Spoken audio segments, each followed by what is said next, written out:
Hello! Happy birthday, Sarah! Today, I want to say thank you dahil ikaw ay isang alam ko na matapat na lingkod ng Lord. Ikaw ay tinawag ng Panginoon, ikaw ay pinili, ikaw ay hinirang, kaya ang aking panalangin ay patuloy kang mag-serve sa Lord. In any way you can serve the Lord, and palagi mong i-keep sa iyong puso yung mga promise ng Lord. Please know that the Lord knows the plans He has for you.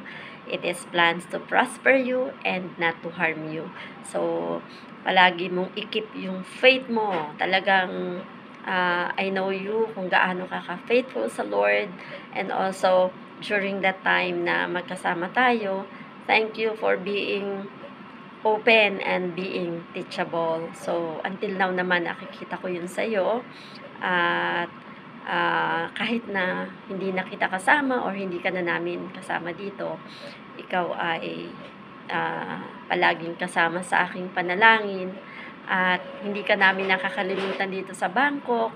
At we look forward na ikaw ay maka-fellowship uli namin dito, lalo na sa bagong church building na ating nakuha. So, salamat dahil ikaw ay isang modelo ng isang servant ni Lord. So, patuloy lang sa pag-serve sa Lord. At in due time, yung iniintay natin, He will come in due time. At i-meditate mo din yung sabi sa Numbers, na the Lord will keep you and bless you and make His face shine upon you. At gusto ko ring ibigay sa iyo yung Haggai 2 verse 19, So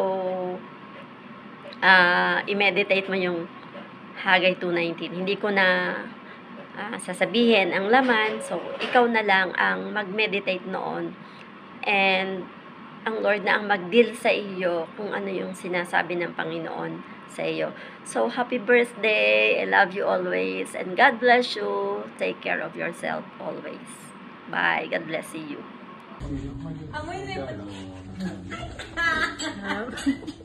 Happy birthday to you. Happy birthday, Te. Happy birthday. Amoy na amoy ano siya? Kandila. Biryani. Happy birthday to you. Happy birthday.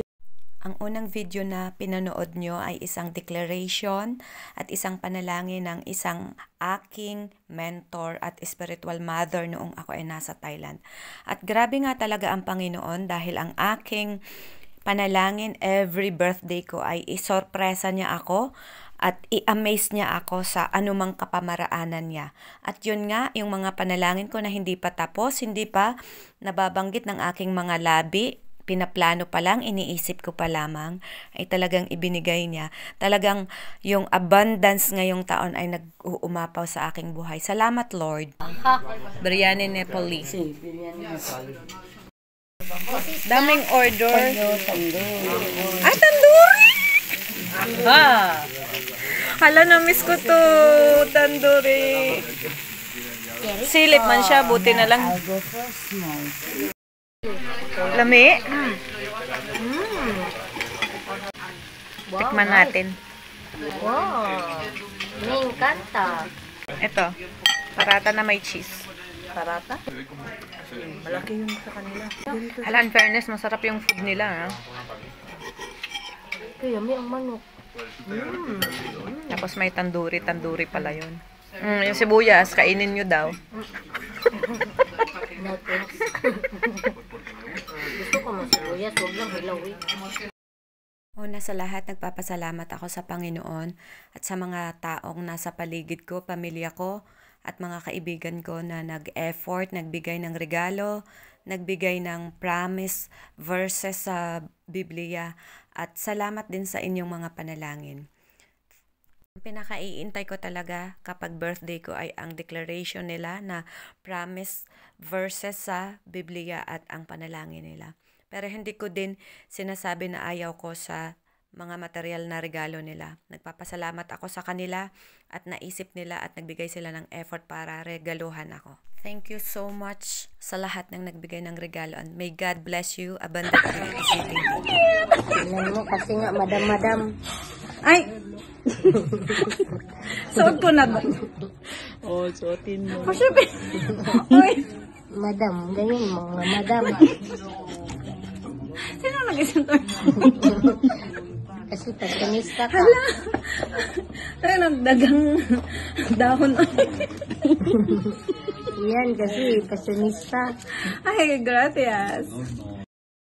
Ang amo ko at ito yung kanyang bit-bit. Zaran! O, diba? Sweet naman ni Senyora. Pa-birthday niya sa akin. Thank you, Senyora. May pahabol si Senyora. Na-excite naman ako. Sabi ko, ano man ito. Appreciate ko ito. Hindi ko alam kung ano to. Hala, pabango. Ay! Ay, ang galing talaga ng Lord.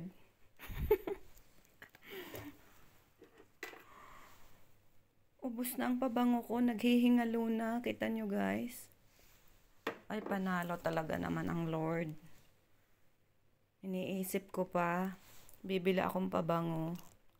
Wow. I appreciate it. I appreciate you, Lord. Grabing surprise. Ang ganda! O, diba? Ang cute-cute!